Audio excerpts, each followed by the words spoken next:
Breaking within the last hour, a Wake County jury has found a Raleigh store owner, Taiseer Zarka, guilty of voluntary manslaughter in the 2023 stabbing death of Mark Garrity. And WRO's Chelsea Donovan just stepped out of that courtroom. Chelsea, the jury is now being asked to decide whether there was an aggravated factor in this. What does that mean?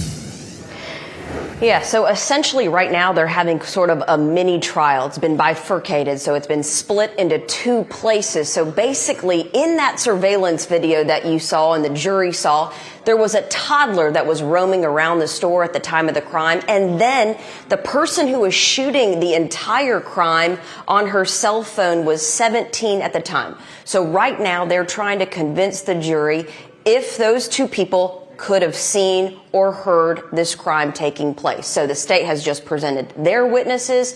Now the defense is actually putting Zarka back on the stand for testimony in this separate part of the trial. Let's show you some video and go backwards as to what happened just a little after 11 o'clock today. The jury had a verdict, around 11 a.m. and what they had to decide was second-degree murder, voluntary manslaughter, or not guilty. And as you just noted, they convicted Taiseer Zarka, 61 years old, who owned that downtown Wilmington shop, of voluntary manslaughter. Now, it remains to be seen exactly what sort of prison time he will face.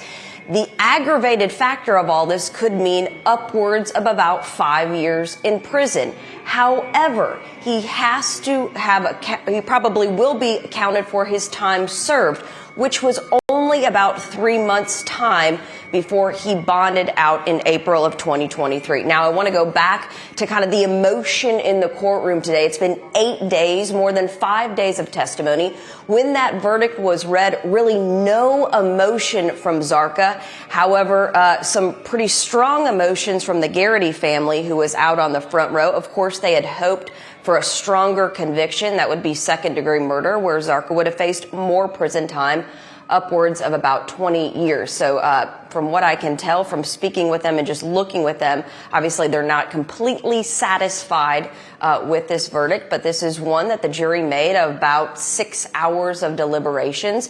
Now it remains to be seen whether they will do the aggravating factor or not. We'll go into sentencing, and then we'll hear from the Garrity family as they give their victim impact statements. But for now, we're live in Raleigh. Chelsea Donovan, WRAL News.